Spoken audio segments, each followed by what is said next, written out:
नमस्कार, capital TV देख रहे हैं आप। मैं हूं आपके साथ पूजा। ब्रेकिंग नाउ में बड़ी खबर लालू परिवार के झगड़े से सामने आ रही है, क्योंकि रोहिणी आचार्य जिन्होंने कल से लगातार कई बड़े बड़े आरोप तेजस्वी यादव पर लगाए, संजय यादव पर लगाए और एक के बाद एक ट्वीट्स भी उनके सामने आ रहे हैं।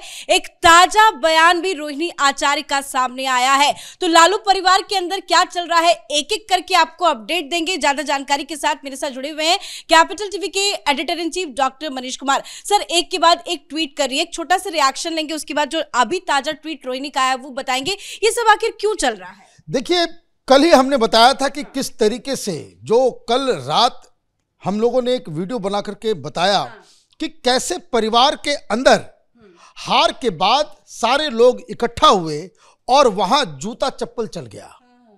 वहां इतनी गंदी गंदी भाषा और जिस तरीके से रोहिणी आचार्य का की बेइज्जती की गई, एक बेटी अपने पिता के सामने, अपनी मां के सामने, भाई के सामने एक आउटसाइडर के द्वारा बेइज्जत की गई और उनसे कहा गया कि जूता चप्पल भी लगेगा तुमको।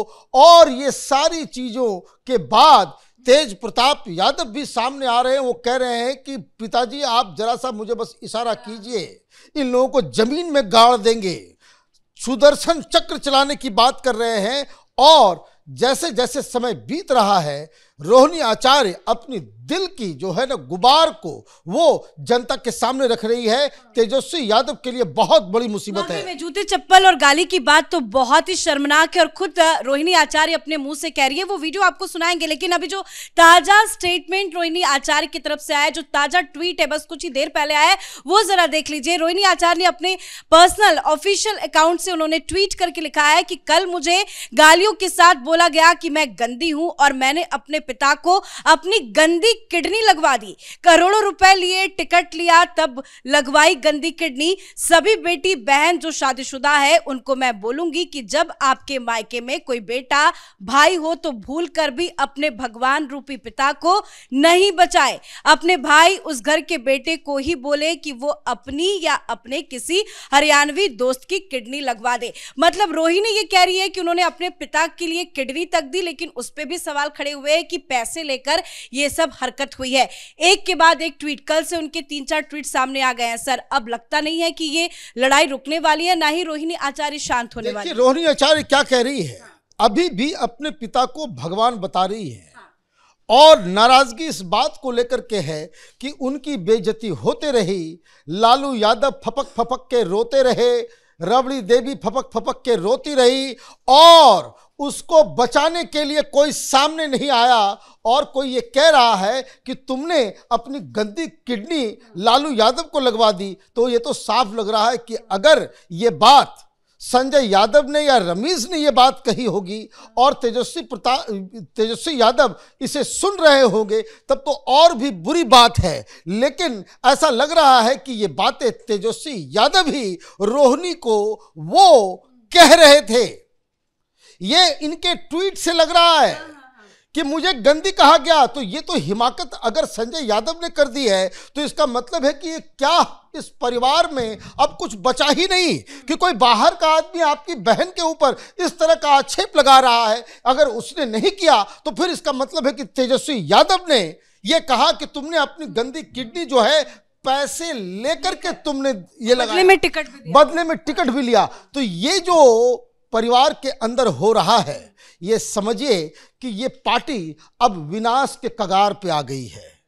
ये पारिवारिक पार्टी है, इसका मूलधन जो है, जो आरजेडी है, ये तेजस्वी यादव की पार्टी नहीं है, ये तेज प्रताप की पार्टी नहीं है, रोहिणी आचार्य की पार्टी नहीं है, ये लालू यादव की पार्टी है। और लालू यादव अब असहाय होकर रो रहे हैं उस बेटी के लिए, जिस बेटी का निरादर हो रहा है, जिसे बेइज्जत किया जा रहा है, उसके किडनी को लेकर के। और इसलिए बड़ा भाई जो है वो सामने आया है, तो कह रहे हैं कि गाड़ देंगे। बिल्कुल वो गाड़ देंगे। वो कह रहे हैं कि भाई ये जो अपमान हुआ है ये हमारा सुदर्शन चक्र चलेगा। उन्होंने भी एक बहुत बड़ा पोस्ट लिखा, क्या कहा सुन लो जयचंदो, परिवार पर वार करोगे तो बिहार की जनता तुम्हें माफ नहीं करेगी। अब आप ये समझिए कि किस तरीके से ये मामला आगे बढ़ रहा है। उन्होंने कहा कि भाई कि पिताजी आप एक आदेश कीजिए, just give us one signal, इन सब जैन चंदों को जमीन के अंदर गाड़ देंगे। उन्होंने बाकायदा बाइट में और सोशल मीडिया में लिख करके बताया है कि बहन जिस तरह से जो अपमान हुआ है, क्योंकि ये जो रोहिणी आचार्य का जो जो ट्वीट आया है, जो एक्स पे उन्होंने लिखा है, ये कोई राजनीति से प्रेरित नहीं। वो ये कह रही है कि भाई हमने बहुत गुनाह कर दिया, अपने बच्चों की बात नहीं मानी, हमने अपने बच्चों पे ध्यान नहीं दिया, अपने पिता, अपने पति, अपने ससुराल के लोगों को बिना बताए हमने ये सब कुछ कर दिया। लेकिन ये भगवान जैसे पिता को बचाने की किसी की जरूरत नहीं है। तुम्हारा जो मायका जो है वो हमेशा तुम्हारे साथ गद्दारी कर, वो एक आह है। बहन जो है तेजस्वी यादव को श्राप दे रही है, इस बात को समझिए। ऑलरेडी परिवार के अंदर राजनीतिक बयानबाजी और सारी चीजें हो रही थी। अच्छा, दूसरी चीज की ये सारी चीजें तो हम लोगों ने पहले ही बताया था, लेकिन जब हम लोगों ने रात में एक वीडियो देखा कि जो बातें हम लोगों ने कही वो सही साबित, वीडियो दिखाना भी सर बहुत जरूरी है, क्योंकि कई बार ऐसे लालू परिवार में लड़ाई झगड़े होते हैं तो इनके जितने भी भाई बहन है सामने आते हैं, कहते नहीं हमारा सोशल मीडिया हैक हो गया था, हमने ट्वीट नहीं किया था, किसी और ने ट्वीट कर दिया था। लेकिन ट्वीट छोड़ दीजिए, कल तक तो बात बस ट्वीट तक सीमित थी, लेकिन जब पटना में इनके आवास पे जब लड़ाई मार धाड़ झगड़ा हुआ तब रोहिणी आचार्य फौरन पटना से रवाना होकर दिल्ली आती है। दिल्ली से फिलहाल वो सिंगापुर पहुंच गई है, लेकिन दिल्ली आने से पहले जब पटना एयरपोर्ट में वो पहुंची तो मीडिया वालों ने उन्हें घेर लिया, उनसे सवाल पूछा गया। उस पर रोहिणी आचार्य ने क्या कहा, उनका बयान आप ये सुन लीजिए। नहीं, मेरा कोई परिवार नहीं है। अब ये जाकर के आप संजय, रमेश, तेजस्वी यादव से पूछिए, मेरा कोई परिवार नहीं है। वही लोग निकाला है हमको परिवार से, क्योंकि रिस्पॉन्सिबिलिटी लेना नहीं है उनको। पूरा दुनिया बोल रहा है जो चाणक्य बनेगा तो चाणक्य से आप सवाल पूछिएगा। जब कार्यकर्ता चाणक्य से सवाल कर रहा है, पूरा देश दुनिया सवाल कर रहा है कि पार्टी का ये ऐसा हाल क्यों हुआ। अब जब संजय, रमेश, इन लोग का नाम लीजिए तो आपको घर से निकाल दिया जाएगा, आपको बदनाम किया जाएगा, आपको गाली दिलवाया जाएगा, आपके ऊपर चप्पल उठा करके मारा जाएगा। सर वाकई में बड़ा शर्मनाक भी और चिंताजनक भी है, क्योंकि रोहिणी आचार्य ये कह रही है कि जो चाणक्य बनते हैं, यानी कि ऑब्वियसली तेजस्वी यादव हार की जिम्मेदारी नहीं ले रहे हैं। लोग तो सवाल पूछेंगे, कार्यकर्ता सवाल पूछेंगे, लेकिन आपसे जब सवाल पूछो तो आप गालियां दे रहे हैं, चप्पल उठा के मारने की कोशिश की जा रही है। ये मार धाड़ की बात है और उसके बाद तो उन्होंने पूरा ट्वीट करके बता दिया कि मारने के लिए चप्पल उठाया गया। वो कह रही है कि गंदी गंदी गालियां दी गई, जलील किया गया, मारने के लिए चप्पल उठाया।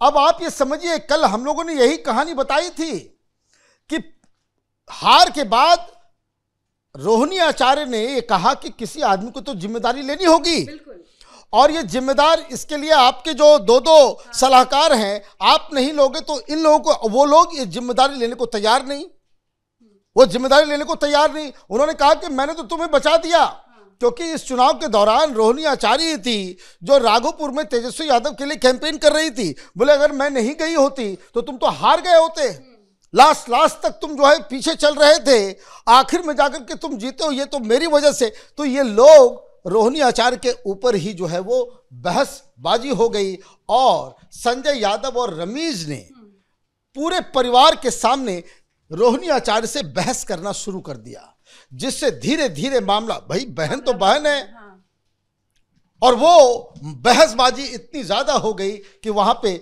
जूता चप्पल चलाने की बात शुरू हो गई, वहां पे गाली गलौज वाला तो साफ लिख रही है कि मारने के लिए चप्पल उठाया गया। क्या पता मारा भी गया हो, वो अभी नहीं बता रही है, बाद में बताएंगी। देखिए ये भी पॉसिबिलिटी है, ये देखिए ये काम तेजस्वी यादव भी कर सकते हैं। इस संजय यादव या फिर रमेश, कोई बाहरी आदमी अगर ये काम कर रहा है तो इसका मतलब है कि अगर इसने किया होता तो ये जो आपका जो बयान आया है तेज प्रताप को तो सारी चीजें मालूम होगी कि भाई क्या हुआ नहीं हुआ। तो ये सारी चीजें मुझे लग रहा है कि तेजस्वी यादव के राजनीतिक करियर के लिए वो बहुत ज्यादा जो है वो, और महिलाओं के सम्मान के लिए भी सर, क्योंकि आप एक अपनी बहन महिला का सम्मान नहीं कर सकते।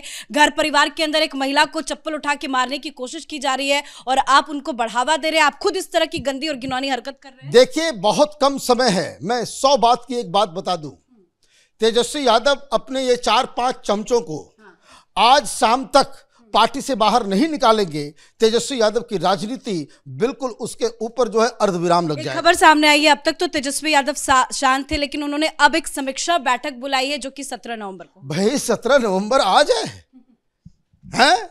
आज 17 नवंबर, ये तो कल का दिन बता रहे हैं आप। और ये समीक्षा बैठक करेगा कौन? समीक्षा में क्या ये गाली गलौज के ऊपर भी समीक्षा होगी? अपने चमचों के साथ बैठ करके आप समीक्षा करेंगे? तो ये मुझे लग रहा है कि जो तमाम लोग जो तेजस्वी यादव के इर्द गिर्द थे, उनके ऊपर न सिर्फ रोहिणी आचार्य नाराज है, बल्कि पार्टी कार्यकर्ता नाराज है, पार्टी के लोकल लीडर्स नाराज हैं, वो सारे लोग नाराज हैं। और ये भी मैं आपको बता दूं कि इस घटना के बाद जो भी 25 जीत के आए हैं वो आरजेडी में बने रहेंगे या पार्टी का टूट होगा, ये कोई नहीं जानता। तो बहुत बहुत धन्यवाद सर अपडेट के लिए। तो वाकई में जिस तरह से नतीजे सामने आए उसके बाद आरजेडी को लेकर सवाल खड़े हो रहे थे, तेजस्वी यादव के भविष्य को लेकर सवाल खड़े हो रहे थे, हर जगह किरकिरी हो रही थी। लेकिन उससे भी ज्यादा किरकिरी तो लालू परिवार में जिस तरह का विद्रोह, लड़ाई झगड़े, मारपीट की खबरें सामने आई है, उससे ज्यादा किरकिरी तेजस्वी यादव की हो रही है। एक बात तो साफ है कि इस पूरे घटनाक्रम में जो भी रोहिणी आचार्य के साथ हुआ, हार के बाद जो मंथन हुई, बैठक हुई आवास के अंदर, और जो मारने के लिए चप्पल तक उठाया गया, गाली गलौज की गई, उसमें किसी ना किसी का हाथ तो है। लेकिन इसके मुख्य जो है बिंदु में वो सिर्फ और तेजस्वी यादव है, क्योंकि वो खुले तौर पर तेजस्वी यादव को ब्लेम कर रही है, साफ साफ कह रही है कि जाके चाणक्य से पूछिए, तेजस्वी यादव से पूछिए, मेरा परिवार छुड़वाया गया, मुझे पार्टी से निकाला गया, मैं नहीं निकली, मुझे निकलवाया गया। और जिस तरह के आरोप रोहिणी आचार्य की तरफ से लगाए जा रहे हैं, वो साफ है कि ये विद्रोह अभी थमने वाला नहीं है। क्योंकि रोहिणी आचार्य तो अपने माता पिता को छोड़कर सिंगापुर पहुंच गई है, लेकिन वहां से अब उसके एक के बाद एक स्टेटमेंट सामने आ रहे हैं, ट्वीट्स दे रही हैं, और वो बता रही है कि आखिर उनके साथ क्या कुछ हुआ। इस बड़ी खबर में मेरे साथ फिलहाल इतना ही। कैमरा पर्सन रवि के साथ मैं पूजा, कैपिटल टीवी।